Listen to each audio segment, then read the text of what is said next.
Les gars, ça commence mal. Ça commence même très très mal, cette histoire. Deuxième vidéo, deuxième jour. On est le 16 octobre, il est 18h45, donc vous vous doutez que on est en fin de journée. J'ai pas eu le temps aujourd'hui, j'ai pas eu le temps de filmer. J'ai couru de partout et je me retrouve à me mettre devant mon téléphone, vouloir filmer. Et il y a mes micros habituels avec lesquels je filme, c'est des petits micros, c'est super pratique pour filmer. J'ai pas de montage à faire, il y a le micro qui se synchronise, etc. Plus de batterie, alors que je les ai chargés hier. Je sais pas ce qui s'est passé, bref. Aujourd'hui, justement, j'aimerais parler de ça. J'aimerais parler du fait que malgré le fait que je filme cette vidéo super tard, j'ai pas eu le temps aujourd'hui, elle sortira. En fait, elle sortira. Même hier, la vidéo, elle est sortie, je crois que je l'ai publiée à 22h, donc c'est pas du tout une heure algo-friendly et tout, mais je m'en fous. Euh, Là, le but, c'est pas forcément de faire beaucoup de vues, c'est pas forcément d'exploser l'algo, ça se saurait, sinon je ferais pas des titres et des miniatures pareils. Non, l'idée, c'est vraiment de me remettre en selle et de faire quelque chose qui est difficile pour moi, de mettre un peu le feu au cul et d'avoir peur de faire ça. En ayant peur, j'ai une sorte de moteur. Et attention, je parle pas de la peur qui fait mal au ventre. Je parle pas de la peur de ne pas avoir à manger dans son frigo à la fin du mois. Je parle de la peur de sauter en parachute. Tu vois, cette peur où tu es en mode waouh, ok, c'est dur, mais je vais le faire. Parce que ça va être excitant. Là, c'est ça en fait, c'est excitant. Je me suis dit que j'allais publier quotidiennement, donc même 18h45, le soleil va se coucher, j'ai à peine de la lumière pour faire la vidéo, mais je vais la faire. Et c'est une bonne leçon, je trouve. C'est de ça dont on va parler aujourd'hui. C'est l'importance du dialogue interne. C'est l'importance de faire des actions à répétition qui te prouvent que tu peux le faire. Et à l'inverse, plus tu vas faire des actions à répétition, des non-actions plutôt à répétition qui te prouvent que tu peux pas faire quelque chose, plus tu vas te prouver que tu peux pas le faire. C'est à chaque fois que tu t'es dit que tu allais commencer le sport que tu n'as pas commencé, que tu as construit l'identité de quelqu'un qui n'était pas sportif. Et à l'inverse, c'est toutes les fois où tu es allé au sport que tu as construit l'identité de quelqu'un qui est sportif. Personnellement, le sport, c'est l'habitude que je tiens le plus. Depuis que je sais même pas, j'ai commencé le sport à 4 ans, 4 5 ans. À quel âge on peut commencer le sport quand on est jeune? Voilà, j'ai commencé dès que je pouvais légalement commencer le sport en club, on va dire. Et depuis, j'ai jamais arrêté. Et surtout, je ne saute jamais mes séances. J'ai jamais d'excuses pour sauter des séances.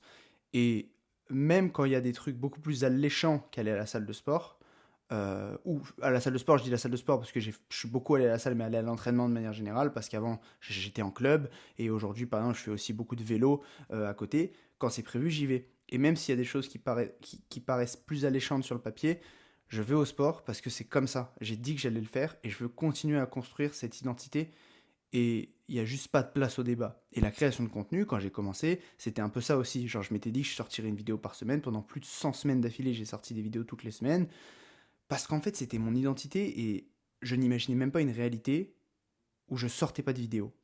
Et j'ai commencé à avoir d'autres priorités. J'ai commencé à mettre les vidéos au second plan et j'ai un peu désacralisé ça, donc j'ai commencé à moins publier. Et vu que c'est quelque chose par nature assez difficile de publier des vidéos, de créer du contenu, de montrer son visage sur Internet, bah en fait on choisit la facilité. C'est comme le sport, puisque c'est quelque chose par nature difficile, si on n'est pas dos au mur pour le faire, on le fait pas.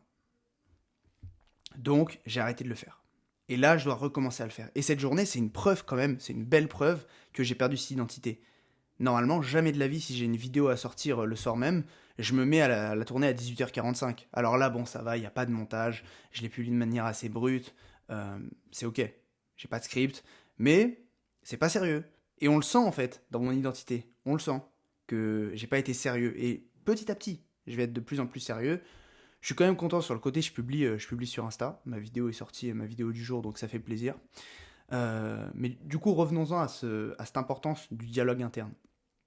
Pendant ces plusieurs semaines, plusieurs mois où j'ai pas assez créé de contenu, je commençais à créer le dialogue interne que j'en étais plus capable.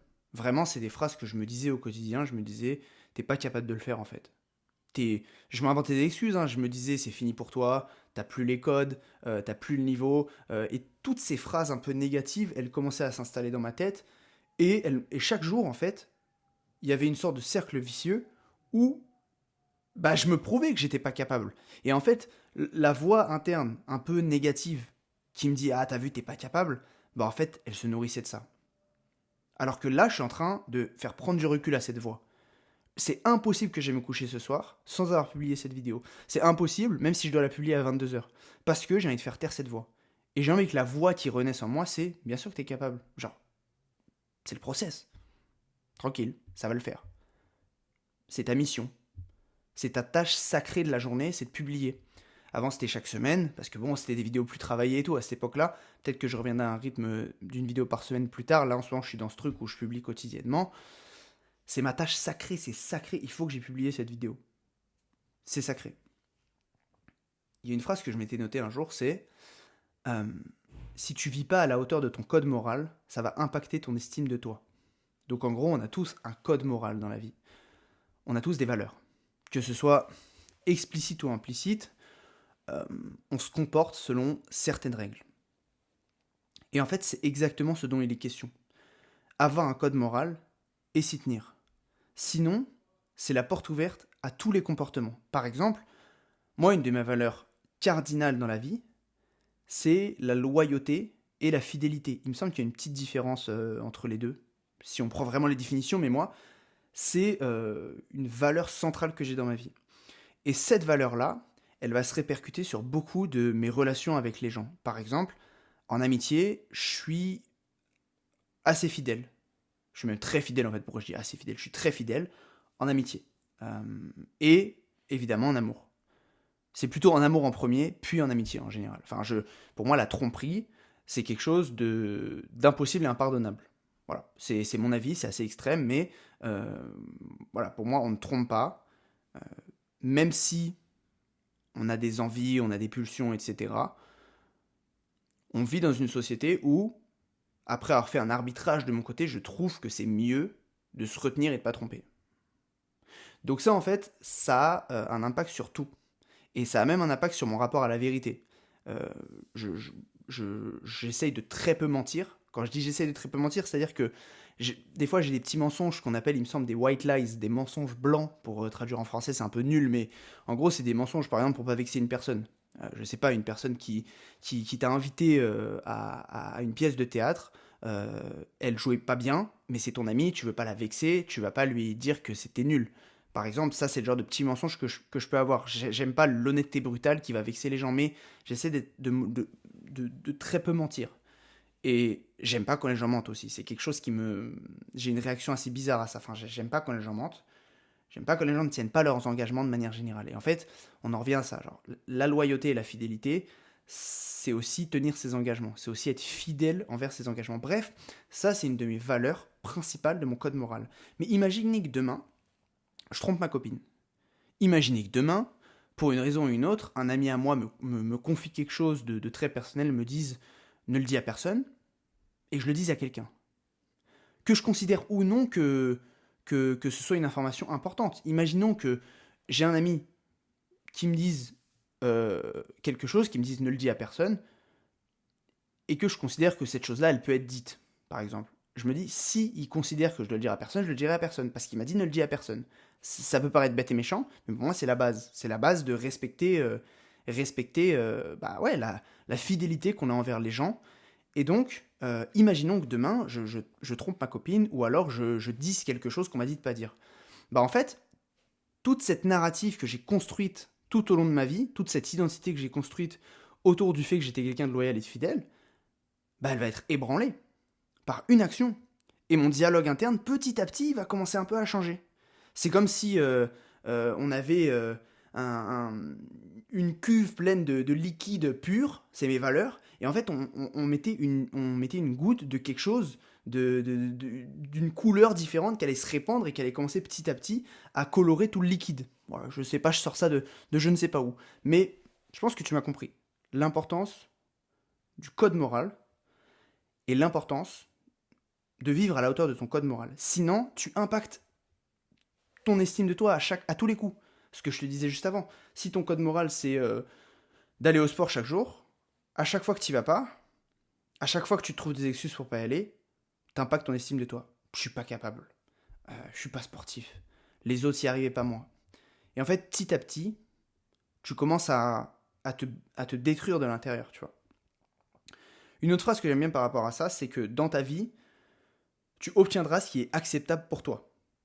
Et ça aussi, ça résonne beaucoup avec ma situation il y a quelques mois et ma situation maintenant. Euh, on va dire même il y a quelques années quand je publiais sur YouTube, c'était inacceptable pour moi de ne pas publier. Inacceptable. Inacceptable. Encore une fois, c'était au même niveau que le sport. Parce que je te disais, le sport pour moi c'est non négociable depuis plus de 20-25 ans. Bah là c'est pareil. En gros, à l'époque où j'étais en mode tryhard sur YouTube, où je réussissais le mieux d'ailleurs, hein, parce que on va pas se mentir, travailler dur et intelligemment, c'est la recette. C'est la recette pour percer sur les réseaux. Travailler dur et intelligemment, ayez les codes et ça percera. Mais bref.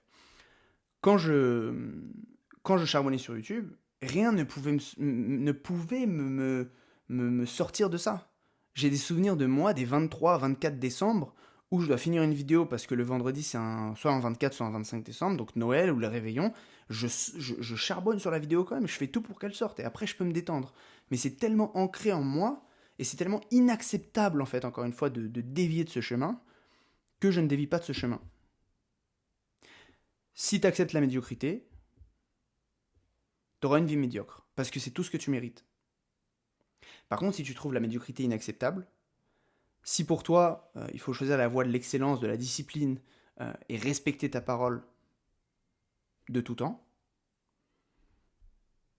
tu auras accès à cette voie parce qu'encore une fois, tu t'élèves à hauteur de ce qui est acceptable pour toi ou tu redescends euh, vers ce qui est acceptable encore une fois.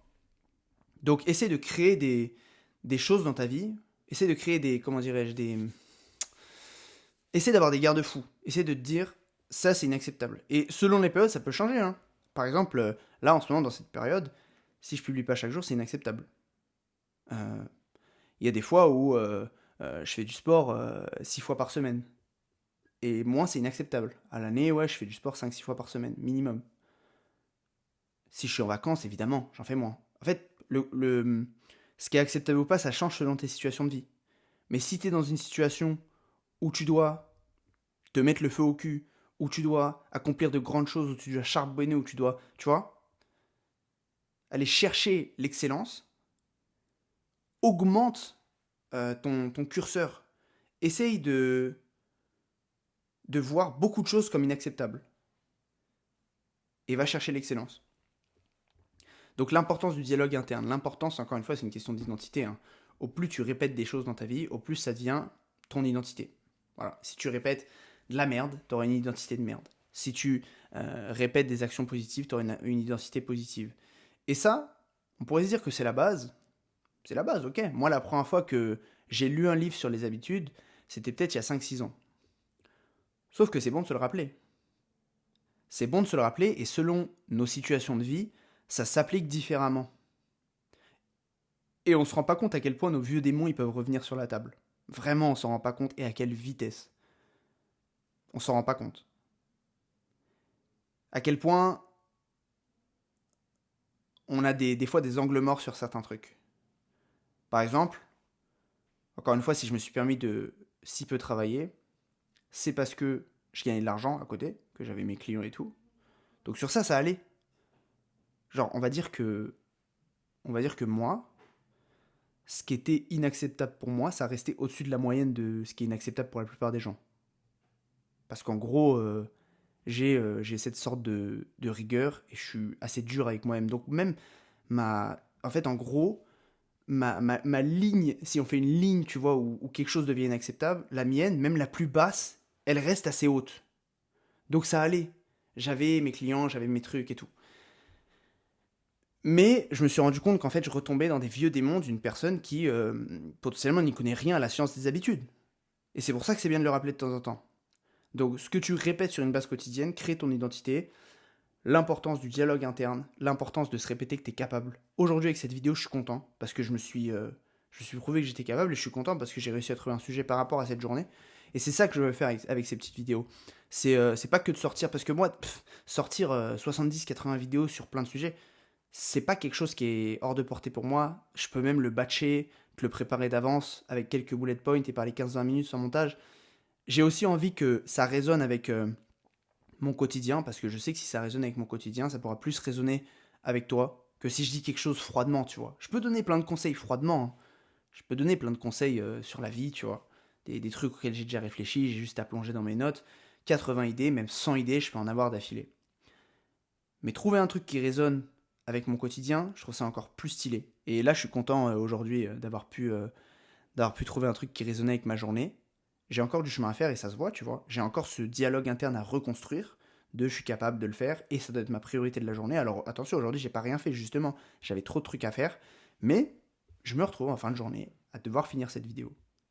Alors que le soleil se couche et que cette image doit être de plus en plus sombre. Et je dois refaire du montage parce que j'ai filmé avec ce micro. Mais bref, c'est pas grave. En plus, j'ai un truc à faire ce soir. J'ai un dîner. Donc là, je dois refaire le montage, publier. Mais c'est pas grave. Tu vois, c'est une pièce dans la machine. C'est une pièce dans la machine de je peux le faire. Je peux le faire, tranquille. Tranquille. Et ça va devenir de plus en plus facile et on va aborder, je pense, des beaux sujets pendant ces prochains jours. Dis-moi ce que tu as pensé de cette idée en commentaire. N'hésite pas, hein, sur cette chaîne, il n'y a pas encore beaucoup de gens. C'est le moment où on peut beaucoup interagir, où on peut beaucoup parler. Voilà. Je te mettrai les liens en description aussi.